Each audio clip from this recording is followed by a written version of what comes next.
আমার ছেলের নাম হচ্ছে রাহুল শেখ। আমাদের বাড়ি হচ্ছে ওয়েস্ট বেঙ্গল, মুর্শিদাবাদ, সুতি থানা, পোস্ট অফিস ছাপঘাটি, গ্রাম খাপুর। এখানে আজকে আসছি আমাদের যে শিলচরের যে এসপি, ওনার কাছে আমি করজোরে নিবেদন করতে এসছি যে আমার ছেলে 4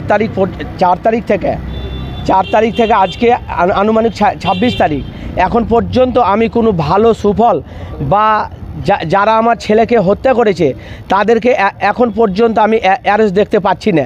পুলিশ দুজনকে এর আগে অ্যারেস্ট করেছিল, কিসের বলে আমার এফআইআর বলে অ্যারেস্ট করেছিল, জানি না কোন মাথা এতে ঢুকে আছে যে আমার ছেলেকে অ্যারেস্ট করার পরেও আমার ছেলেকে হত্যা করার পরে আমি মানে আর কি করেছিলাম, কমপ্লেন করেছিলাম। কমপ্লেনের বলে দুজনকে ধরা পরে 24 ঘন্টা পরে ছেড়ে দিয়েছে। তারপরে আমি বললাম স্যার কেন ছাড়লেন? তো বলছে আমরা 41 বলে ছাড়লাম। আপনার ছেলেকে যে ওরা যে এইরকম করেছে তার কাছে আমাদের মানে কোনো সবুত নাই। আমি বললাম আর কি সবুত লাগে স্যার, আর কি সবুত লাগে? আমার ছেলের বাইক পাওয়া গেছে, আমার ছেলের স্যান্ডেল পাওয়া গেছে, আমার ছেলের বিড়ি পাওয়া গেছে, তা আর কি লাগে? বলছে না 41 মানে এটা বুঝায়। আমি বললাম আমি তো স্যার মুখ্য সূক্ষ্ম মানুষ, 41 মানে জানি না। তো বলছে 41 মানে আমি যে কোনো মুহূর্তে আমরা ওরাকে আনতে পারি। হ্যাঁ, ওরা এখন মুর্শিদাবাদে নিজ বাসভবনে ওরা আরাম করে ঘুরছে, ওরা পাওয়ারফুল দেখাচ্ছে যে আমাদের কি হবে, আমাদের কিচ্ছু করতে পারবে না। ওরা টোটাল হচ্ছে 5 জন। 5 জনের মধ্যে 2 জনকে পুলিশে অ্যারেস্ট করেছে। আপাতত 5 দিনের রিমান্ডে নিয়েছিল সেলিম শেখকে, পিতা কালু শেখ, ইকবাল শেখ, পিতা মেজানুল শেখ। হ্যাঁ, এরাকে বুঝলেন কিনা 2 জনকে আপাতত শিলচর জেলে 5 দিন রিমান্ডের পরে দেওয়া হয়েছে। বাকি 3 জন এখনও পলাতক। আমাদের জানা সূত্রে আগে দেখেছিলাম, আগে শুনেছিলাম যে নাকি তারা কেউ আছে মুম্বাইয়ে, কেউ আছে বাংলাদেশে, কেউ আছে বুঝলেন কলকাতাতে। এখন ওরা বিন্দাস নিজস্ব বাসভবনে ঘোরাফেরা করছে যে আমাদের কিচ্ছু করতে পারতো না, আমাদের টাকা আছে।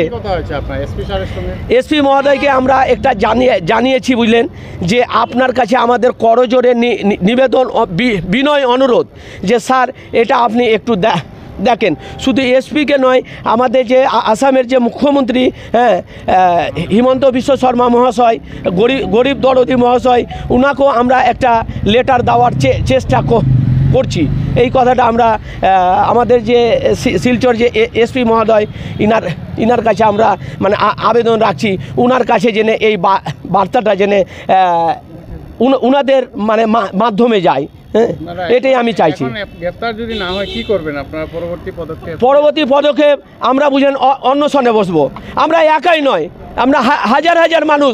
আমার ছেলের বুঝলেন কি না এই ন্যায় বিচারের জন্য আমরা অন্বেষণে বসতে বাধ্য, কিন্তু আমরা পুলিশের বাইরে নয়, পুলিশকে নিয়েই আমরা অন্বেষণে বসবো।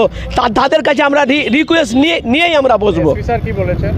এসপি স্যার আশ্বাস দিয়েছেন যে বিষয়টা আমরা দেখছি আর কি।